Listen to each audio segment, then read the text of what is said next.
नमस्कार। मेरा नाम भाऊ तोरसेकर। आप देख रहे हैं प्रतिपक्ष और प्रतिवाद। दोस्तों, एक बात मैंने दूसरे एक वीडियो में बता दी कि हार का मतलब हार नहीं होता। लड़ाई जो होती है, उस लड़ाई में एक चुनाव या एक मैच हारना कोई बड़ी बात नहीं होती। एक हार के बाद अगर आप कमर कस के खड़े हो जाए तो दूसरी बार जीत जाते हैं, तीसरी बार भी जीत जाते हैं। लेकिन जीतने के बाद एक और होती है, एक और चुनौती सामने खड़ी होती है कि लगातार जीतना जरूरी हो जाता है। हार बर्दाश्त नहीं होती। बीजेपी के लिए यही समस्या बन गई है कि 2014 में उनको अपेक्षा भी नहीं थी कि उनको सिंगल पार्टी मेजॉरिटी बहुमत मिल जाएगा। हाँ, ये चर्चा थी कि भाई मोदी के नेतृत्व में जो एनडीए गठित हुई है, एनडीए गठबंधन बना है, वो बहुमत तक जा सकता है। पोल करने वाले, ओपिनियन पोल करने वाले भी मानते नहीं थे कि भाई बीजेपी जीत सकती है, एनडीए जीत सकती है। ये भी कोई मानने को राजी नहीं था। मुझे याद है 2014 का जो चुनाव था, उस वक्त जितने ओपिनियन पोल आ रहे थे, एग्जिट पोल आ रहे थे, एक दो अगर हम अलग रखे तो बाकी सब के सब एनडीए को सबसे बड़ा गठबंधन बनाना चाहते थे, बनाते हुए दिखाई दे रहे थे। लेकिन कोई भी एनडीए को बहुमत नहीं दे रहा था। ऐसी परिस्थिति में अगर एनडीए का बहुमत तो आया, 300 पार गई एनडीए उस वक्त, 10 साल पहले। लेकिन अकेली बीजेपी को बहुमत हासिल हुआ था। और जब ऐसा हो जाता है तो कोई भी पार्टी हो, कोई भी इंसान हो, कोई भी दल हो, संगठन हो, वो हवा में चला जाता है। बीजेपी के लिए वही हुआ। और 5 साल मोदी जी ने ऐसा काम किया, मोदी सरकार ने ऐसा काम किया कि दूसरे चुनाव में, अगले चुनाव में बहुत सारी विधानसभा में जीत हासिल की। मोदी के नाम का बोलबाला हो गया। और 2019 के चुनाव में बीजेपी अकेली 300 पार चली गई। तो लगातार जब आपको जीत मिल जाती है तो हार की कल्पना भी आपको असहाय कर देती है, डरा देती है। लेकिन दूसरी बात यह भी होती है कि लगातार अगर जीत हासिल हो रही है तो जीत आसान लगती है। जीत के लिए कोशिश करना जरूरी है, यही हम लोग भूल जाते हैं। जीत हासिल करना बड़ी बात नहीं होती, लेकिन जीत टिका के रखना, टॉप पर जाना मुश्किल नहीं है, लेकिन टॉप पर रहना मुश्किल होता है। मैं लगा बार बार क्रिकेट का जिक्र करता हूं। आपको वो आईसीसी यानी इंटरनेशनल क्रिकेट काउंसिल जो है, उसका रैंकिंग होता है कि भाई विराट कोहली दुनिया का सबसे अच्छा और टॉप मोस्ट बैट्समैन है।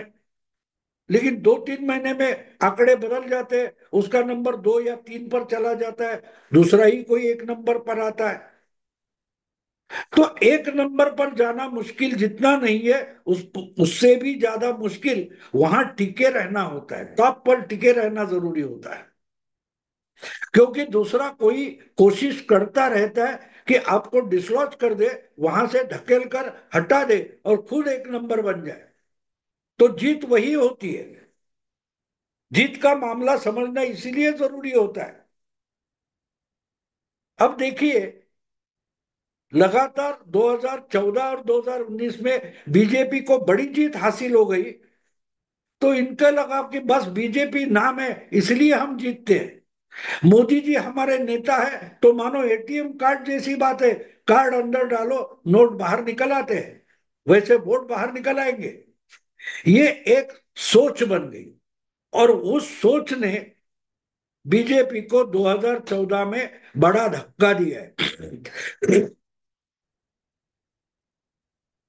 राहुल गांधी ने नहीं हराया, ना कि इंडिया अलायंस ने हराया है। हम जीत को आसान समझने लगते हैं, तब जीत मुश्किल बन जाती है, मुश्किल बन जाती है। और इसलिए जीत क्या मुश्किल होती है ये भी समझना जरूरी है। और आज का ये वीडियो या एपिसोड, मैं जीत मुश्किल कैसे बनती है यही बताने वाला हूं। जैसे मैंने बोला कि 2014 और 2019 में बीजेपी के लिए जीत इतनी आसान हो गई थी कि यूपी में, अकेले यूपी में 80 में से 71 सीटें बीजेपी जीत गई 14 में। उसको चैलेंज देने के लिए परंपरा से दुश्मन रहे मायावती और अखिलेश साथ आ गए, फिर भी बीजेपी ने 68 में 63 सीटें जीती थी। तो इस लगातार दो चुनाव जीतने के बाद और विधानसभा के 2012-17 के चुनाव जीतने के बाद बीजेपी को लगा हमें कोशिश करने की जरूरत नहीं है, बस हमारे नेता मोदी है, हमारी पार्टी का नाम भारतीय जनता पार्टी है, बस इसीलिए हम जीतते हैं, हमको कोशिश करने की जरूरत नहीं है। इसी को राहुल गांधी कहते हैं कि हम गांधी है, हम नेहरू गांधी परिवार से है, इसलिए जीतना हमारा हक है, हमें कोशिश करने की जरूरत नहीं। ये जो सिंड्रोम बोलते हैं उसको, ये मानसिकता होती है कि हम नेहरू गांधी परिवार से है, हमारे पुरखे इंदिरा गांधी, मोतीलाल नेहरू, इंदिरा जवाहरलाल नेहरू है, इसलिए हम जीत जाएंगे, हमको कोई कोशिश करने की, काम करने की जरूरत है ही नहीं। ये जो सिंड्रोम बन जाता है, ये जो मानसिकता बन जाती है लगातार जीत मिलने के बाद, वही आपके लिए सबसे बड़ी चुनौती होती है।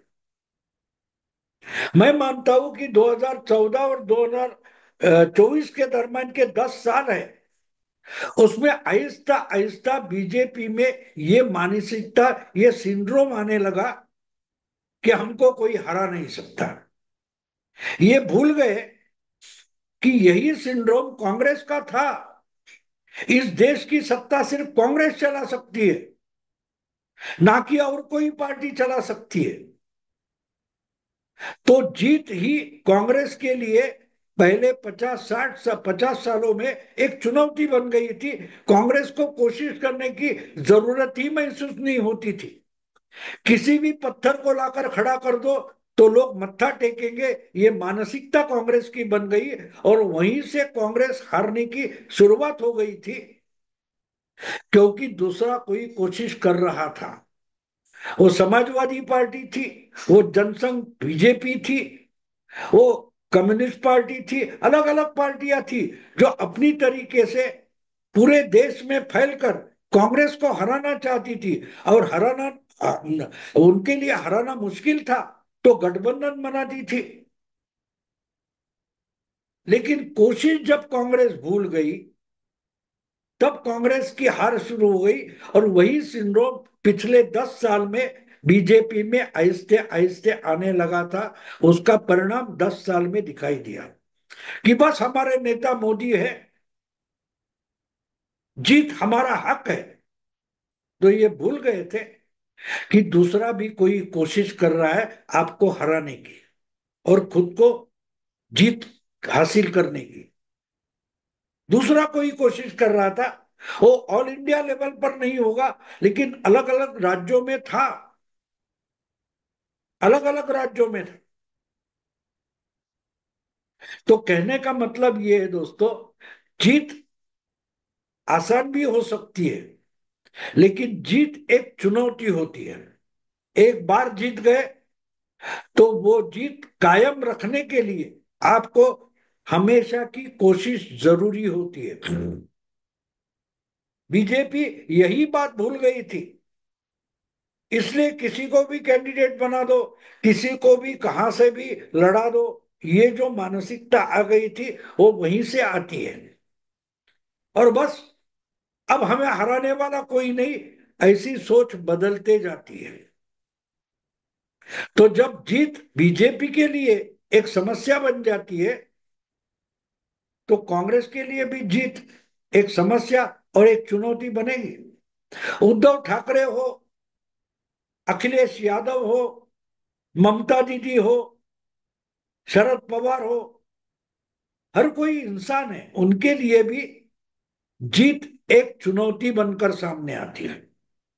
उससे गुदगुदी तो हो जाती है, लेकिन ये नहीं भूलना चाहिए कि ये जीत कोशिश करने से आई है, इसलिए कोशिश लगातार होती रहनी चाहिए, और वही तो हो रहा है। जब आप एक जीत हासिल करते हो तो मानो जो शेर होता है उसके मुंह को खून लग जाता है और वो अगली शिकार की तरफ दौड़ना शुरू कर देता है। महाविकास आघाड़ी महाराष्ट्र में जीत गई है, या इंडी अलायंस यूपी में जीत गई है, कांग्रेस और समाजवादी पार्टी, तो वो भी एक तरीके का खून है जो इंडी अलायंस के, इंडी गठबंधन के शेरों को मुंह में लग गया है। और इसका परिणाम दिखाई देना शुरू हो गया। यूपी में बीजेपी 2 नंबर पर चली गई और समाजवादी पार्टी कांग्रेस के हाथ मिलाकर 1 नंबर पर आ गई। समाजवादी पार्टी ने बीजेपी से कुछ 4-5 सीटें ज्यादा हासिल कर दी, तो अखिलेश ये मानने लगा कि बस अब मुझे रोकने वाला कोई नहीं, अब मैं सिर्फ यूपी एक राज्य की पार्टी नहीं रहूंगा, हमको तो समाजवादी पार्टी को ऑल इंडिया पार्टी बनाना जरूरी है, राष्ट्रीय पार्टी बनाना जरूरी है। और अभी चुनाव के नतीजे आकर 1.5 महीना नहीं हुआ, 50 दिन नहीं हुए, तो अखिलेश यादव ने अपने ऑल इंडिया महत्वाकांक्षा की घोषणा कर दी है। अखिलेश यादव भी अब अखिल भारतीय पार्टी होना चाहते हैं। ये किसके लिए चुनौती है? हम देखेंगे तो हमको लगेगा तो अखिलेश तो बीजेपी के खिलाफ है, बीजेपी का विरोधी दल है। अखिलेश चैलेंज करेगा तो बीजेपी को चैलेंज करेगा। लेकिन जब अखिलेश अपने गढ़ से बाहर निकलता है तो दुश्मनों के साथ अपने मित्र दलों का भी वो एक आह्वान बन जाता है, चुनौती बन जाता है। अखिलेश यादव ने तय किया है कि यूपी में जो उन्होंने बड़ी संख्या में एमपी चुनकर लाए हैं, उनको लेकर वो महाराष्ट्र में आ रहे हैं।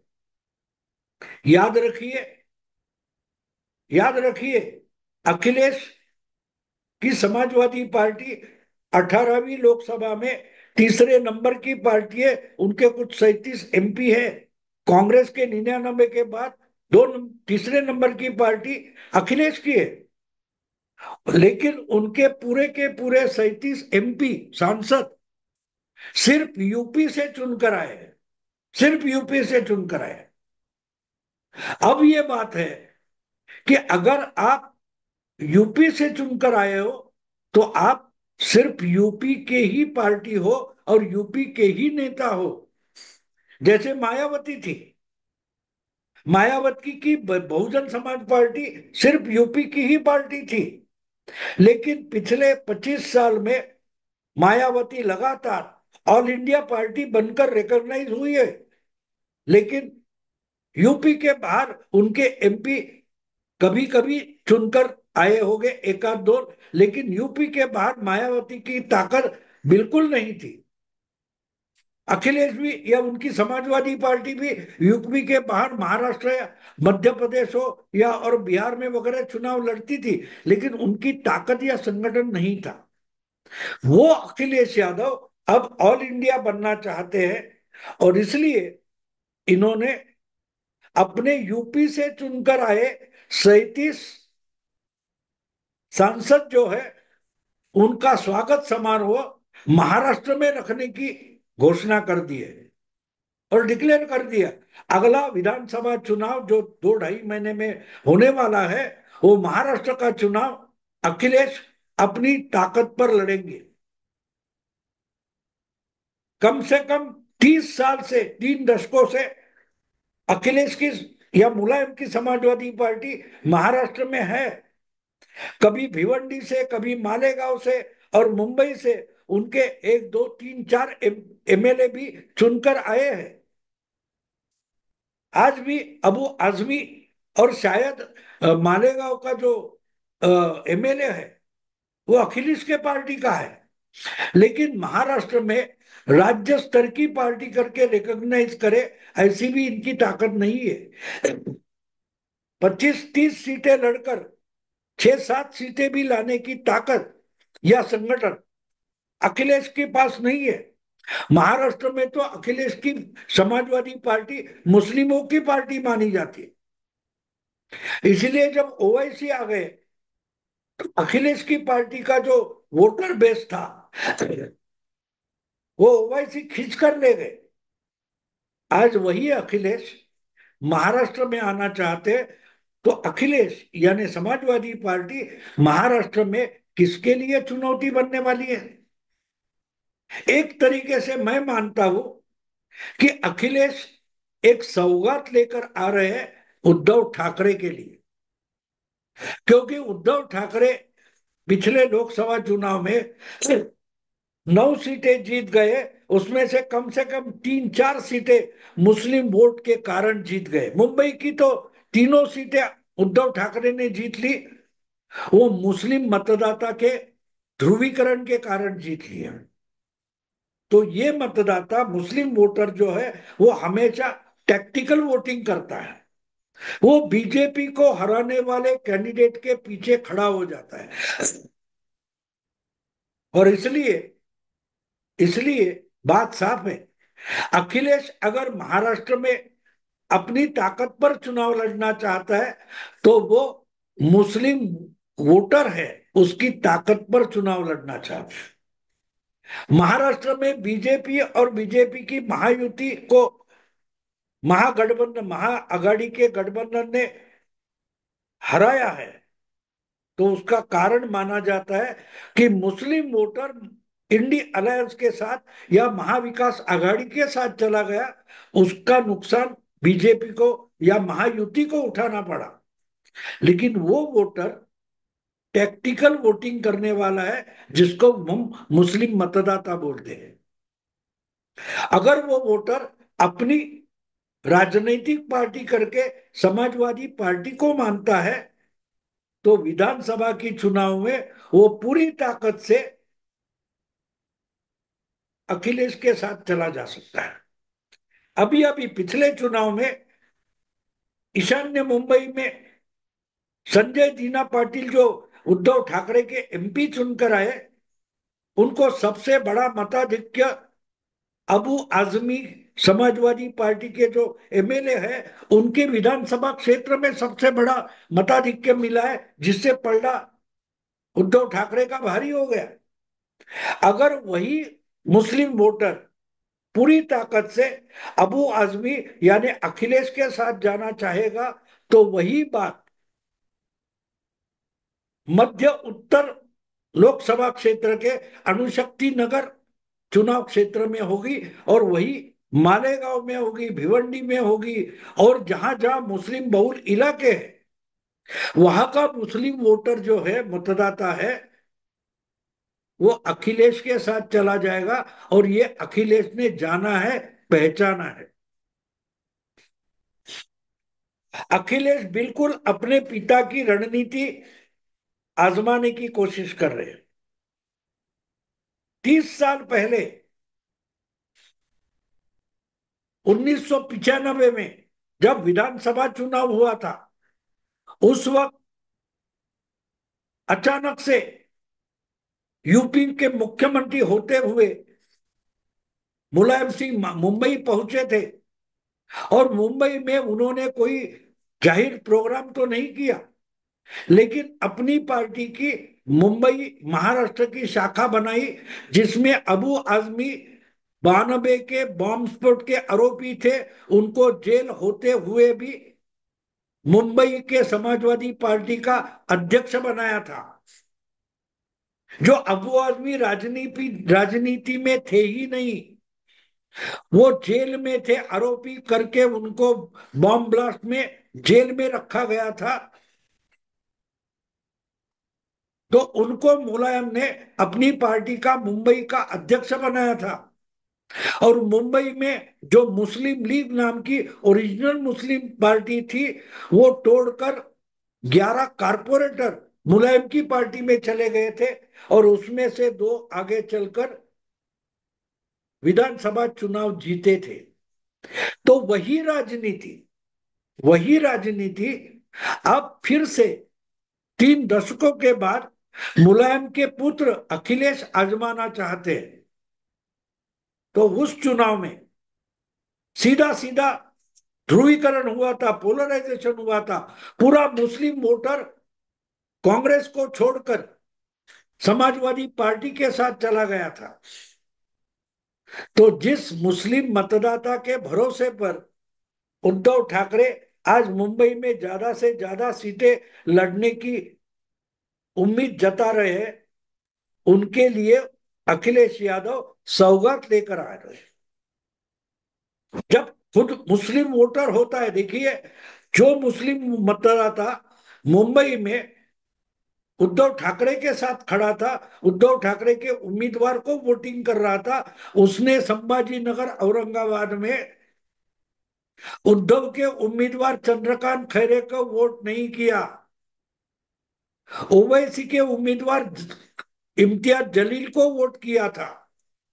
तो समझो, विधानसभा चुनाव में अखिलेश यादव मुस्लिम बहुल इलाके में अपने कैंडिडेट खड़े कर देते हैं, या ओवैसी के साथ महाराष्ट्र में हाथ मिलाकर 25-40 सीटें लड़ाते हैं, तो वो सबसे बड़ी चुनौती महाविकास आघाड़ी, उद्धव ठाकरे, शरद पवार और कांग्रेस के लिए होगी। इसलिए मैंने ये वीडियो बनाया है कि जीत भी एक चुनौती होती है। लोकसभा चुनाव में महाराष्ट्र के वोटिंग में अगर महाविकास आघाड़ी ज्यादा सीटों से जीत गई है, तो वही उनके लिए चुनौती बन गई है, क्योंकि उन्होंने दिखा दिया कि महाराष्ट्र में, मुंबई में मुस्लिम वोटर का पोलराइजेशन हुआ है। वो पोलराइजेशन का फायदा कोई मुस्लिम पार्टी ही उठा सकती है। वो शायद ओवैसी की होगी या अखिलेश की होगी, एमआईएम होगी या तो समाजवादी पार्टी होगी। लेकिन समाजवादी पार्टी या एमआईएम अगर मुस्लिम वोटर अपनी तरफ खींच लेती है, तो उद्धव ठाकरे महाविकास आघाड़ी को जीतना मुश्किल हो जाएगा, मुश्किल हो जाएगा। तो जो जीत लोकसभा में मिली है, वही उद्धव ठाकरे और महाविकास आघाड़ी के लिए, कांग्रेस के लिए, शरद पवार के लिए सबसे बड़ी चुनौती बनकर उभरेगी।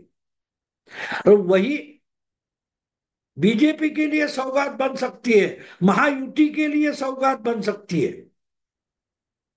तो जो जीत उद्धव ठाकरे अपने लिए सौगात मान रहे हैं, उनके लिए अखिलेश यादव विधानसभा की सौगात लेकर आ रहे हैं।